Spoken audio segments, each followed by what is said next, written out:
हम भले ही आधी रोटी कम खाएं, लेकिन अपने बच्चों को जरूर पढ़ाएं। मौलाना हकीमुद्दीन, राष्ट्रीय महासचिव जमीयत उलेमा ए हिंद। दीनी तालीम के साथ दुनिया भी तालीम है जरूरी।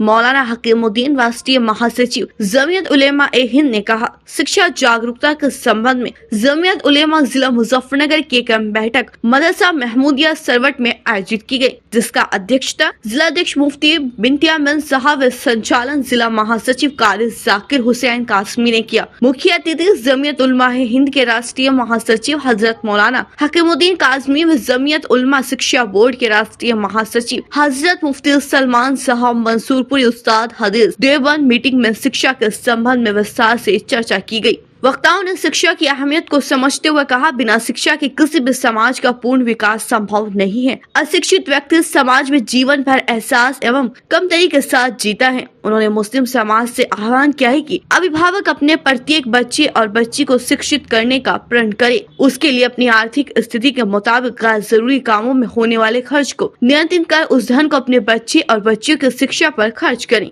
जो आर्थिक रूप से अधिक मजबूत लोग हैं, वो अपने समाज के आर्थिक रूप से कमजोर लोगों के बच्चों की शिक्षा की जिम्मेदारी उठाएं। साथ ही अपने नैतिक मूल्य और अपनी पहचान को बरकरार रखने के लिए धार्मिक शिक्षा को आवश्यक समझें, जिससे कि हमारे अंदर देश प्रेम, मानव सेवा और समाज सेवा की भावना बनी रहे। अपने नैतिक मूल्य से जुड़े रहने के लिए सभी स्कूली छात्राओं को अलग से 1 घंटा प्रतिदिन धार्मिक शिक्षा ग्रहण करना सुनिश्चित करें। उसके लिए जमीयत उलमा धार्मिक शिक्षा बोर्ड के द्वारा जो प्रबंध किए गए हैं, उनका खुद भी हिस्सा बने और अपने बच्चों को उनका हिस्सा बनाना सुनिश्चित करें। इस अवसर पर मौलाना हामिद बागोवाली, पूर्व विधायक मौलाना जमील अहमद, मुफ्ती अब्दुल कयूम सरवट, मौलाना माज हसन, मुफ्ती इकबाल, मौलाना अरशद मेरापुर, हाफिज फुरकान, मौलाना मूसा, कारी मोहम्मद सादिक, मौलाना इसरार, मौलाना अब्दुल माजिद, हाफिज इकराम, हाजी वसीम आलम, मुफ्ती आदिल, मौलाना जमालुद्दीन, मौलाना अरशद जड़ोदा, मुफ्ती फाजिल, मौलाना कलीम सहित जनपद के सैकड़ों जिम्मेदार और जमीयत के जिला पदाधिकारी और कार्यकर्ता शामिल हुए। आज हम लोग इस वक्त मदरसा महमूदिया सरवट में हैं और ये नाम जो यहाँ रखा गया है, इस मदरसे का नाम महमूदिया है। और महमूद नगर, आपको याद होगा 1866 में जब देवबंद का मदरसा शुरू हुआ था, तो उसमें जो पहले पढ़ने वाले तालिब इल्म थे उनका नाम महमूद था।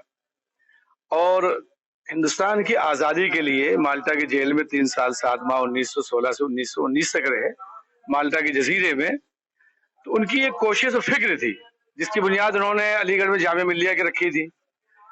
कोशिश ये की जाए फिर उनके बाद के शागिर्दों ने कि हमारा समाज और हमारा मुआशरा, हमारे बच्चे, उनको पढ़ लिख करके तैयार किया जाए जिससे मुल्क के लिए वो नफा बख्श हो। आज का निज़ाम तालीमी बेदारी ही के ताल्लुक से एक छोटी सी कॉन्फ्रेंस जिला लेवल पर रखी गई, तो इसी हवाले से आना हुआ है। और ये कोई नया नहीं है, न पहली मरतबा हो रहा है, बल्कि 1951, 52, 53, 54, 55 में इस पे काफी कोशिश हुई और उसका एक सिस्टम बना करके उस निज़ाम के तहत एक बोर्ड बनाया गया और उस निज़ाम के तहत ये सिलसिला चल रहा है, जिसके लिए आज हम लोग यहाँ मुजफ्फरनगर में आए हुए हैं।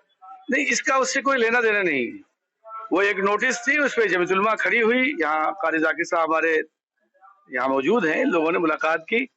अफसरान को जो गलत फहमियाँ थी उनको कागजात पेश करके, चूंकि जमीयत उलमा हिंद ने ही उसे किया था मौलाना महमूद बदरी साहब की कोशिश से, तो अफसरान ने उसे देखा और समझ करके उसको वापस कर लिए। हम उनके इस सिलसिले में शुक्रगुजार हैं और जमीयत उलमा को मुबारकबाद पेश करते हैं। तो इसका उससे कोई जोड़ नहीं, ये एक अलग चीज है जो लगातार चल ही रहा है। और वो एक गवर्नमेंट में किसी तरह से नावाकिफियत की बुनियाद पर कोई ऐसा मैसेज आ गया होगा जिसपे उन्होंने ये नोटिस ली थी, अब वापस ले लिया उसे। प्रधानमंत्री ने एक सपना देखा था कि देखिए, गवर्नमेंट हमारे मुल्क में मजहबी तालीम के लिए सबको आज़ादी, इस पे किसी को पाबंदी या इस तरह का निज़ाम उस पर थोपा नहीं जा सकता है। तो मदारिस का भी अपना एक किरदार है, वो उसके मुताबिक काम कर रहे हैं। मैंने अर्ज किया ना, 4% लोग हैं जो सच्चर साहब की रिपोर्ट में भी है और रंगनाथ मिश्रा साहब की भी रिपोर्ट में। 96% जो हमारे बच्चे हैं उनके बारे में किसी को फिक्र नहीं।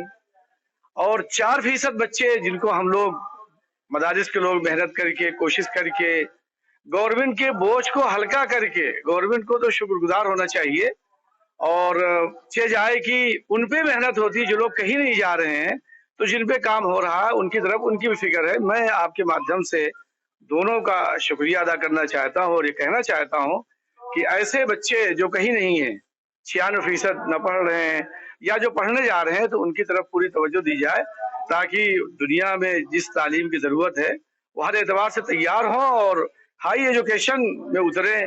ڈاکٹر عبدالکلام جیسے لوگوں کی ضرورت ہے، اس طرح کے لوگوں کو پیدا کر کے کھڑا کیا جائے. بہت بڑا سماج اور بہت بڑا ملک ہے.